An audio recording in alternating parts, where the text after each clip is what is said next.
লোকে লোকারণ্য পাম অ্যাভিনিউ শেষবারের মতো রওনা দিচ্ছেন বুদ্ধদেব ভট্টাচার্য।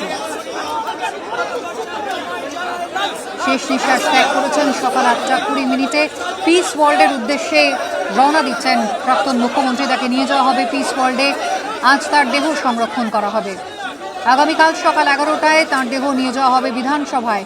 1 ঘন্টার জন্য তার দেহ সেখানে রাখা হবে। পার্থপ্রতিম ঘোষ আমাদের প্রতিনিধি রয়েছেন আমাদের সঙ্গে। পার্থ, ইতিমধ্যেই প্রাক্তন মুখ্যমন্ত্রীকে নিয়ে রওনা দিচ্ছেন বাম নেতারা।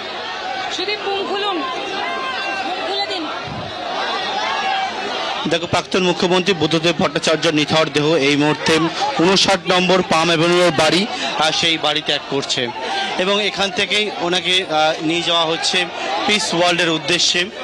অনেকেই একেবারে ভিড় করে রয়েছেন একবার শেষ দেখার জন্য বুদ্ধদেব ভট্টাচার্যকে। এবং এই মুহূর্তে যে গাড়ি, সেই গাড়ি লাল পতাকায় সাজানো হয়েছে, ফুল দিয়ে সাজানো হচ্ছে সেই গাড়ি, এবং সেখান থেকেই পিস ওয়ার্ল্ডের উদ্দেশ্যে রওনা হচ্ছেন প্রাক্তন মুখ্যমন্ত্রী বুদ্ধদেব ভট্টাচার্যর দেহ। এবং এই মুহূর্তে অগণিত মানুষ তারা কিন্তু এসে ভিড় করেছেন এবং তারা স্লোগান দিচ্ছেন।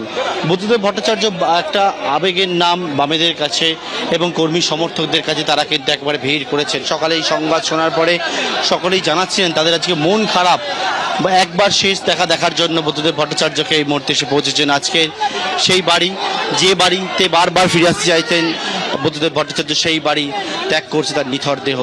এই মুহূর্তে বুদ্ধদেব ভট্টাচার্যর দেহ গাড়িতে, একেবারেই মীরা ভট্টাচার্য তাঁর স্ত্রী কান্নায় ভেঙে পড়েছেন। এই মুহূর্তে আমরা ছবি দেখতে পাচ্ছি সরাসরি। পার্থ, কৃষ্ণেন্দু আমাদের সঙ্গে রয়েছেন। কৃষ্ণেন্দু, মীরা ভট্টাচার্য শেষবারের মতো সহযোদ্ধা, তাকে বিদায় জানাচ্ছেন তিনি।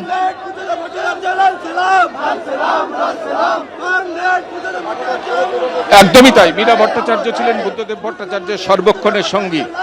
কারণ তাদের বাড়িতে একটা কাজের লোক ছিলেন, তিনি 24 ঘন্টা দেখতেন বুদ্ধদেব বাবুকে, এবং মীরা ভট্টাচার্য তার তত্ত্বাবধান করতেন। এবং বুদ্ধদেব ভট্টাচার্য, তুমি জানো যে দীর্ঘদিনের যে অসুস্থতা, তার জন্য চোখের দৃষ্টিশক্তি ক্ষীণ হয়ে এসেছিল।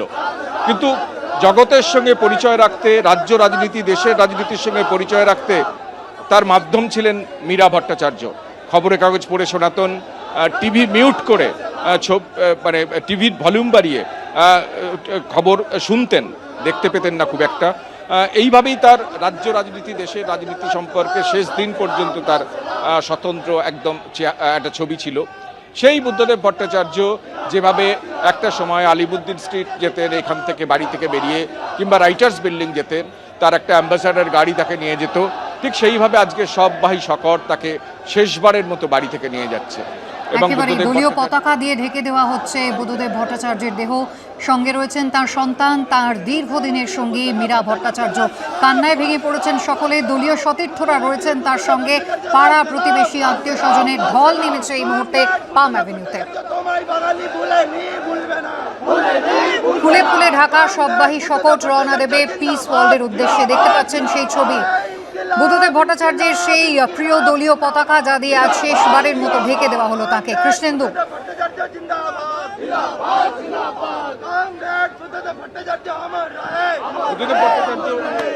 চিরকালই এই আতিশয্যে বিরোধী ছিলেন।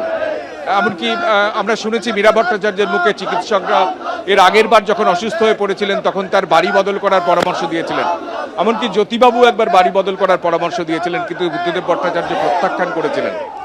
এই বাড়ি, কারণ বাড়ির যে একদম নিচের তলায় তিনি থাকেন, গ্রাউন্ড ফ্লোর, মেঝে স্যাঁতস্যাঁতে, তার সিওপিডি পেশেন্ট, স্বাভাবিকভাবে তাকে চিকিৎসকরা বলতেন যে একটু অন্য বাড়িতে থাকার জন্য, যদি পরামর্শ দিতেন, কিন্তু কোনোদিনই যাননি। এবং সেই বাড়িতেই থেকেই কোনোদিনই হাসপাতালে যেতে ইচ্ছে প্রকাশ করতেন না। জোর করে নিয়ে যাওয়া হতো কার্যত তার ইচ্ছের বিরুদ্ধে। ছবি তুলতে গেলে তিনি বাধা দিতেন যখন সম্বিত থাকতো। এবং সেই আতিশয্য পছন্দ করতেন না বুদ্ধদেব ভট্টাচার্য কোনোদিনই। হয়তো সে কারণেই তাকে ঢেকে দেওয়া হচ্ছে এইভাবে।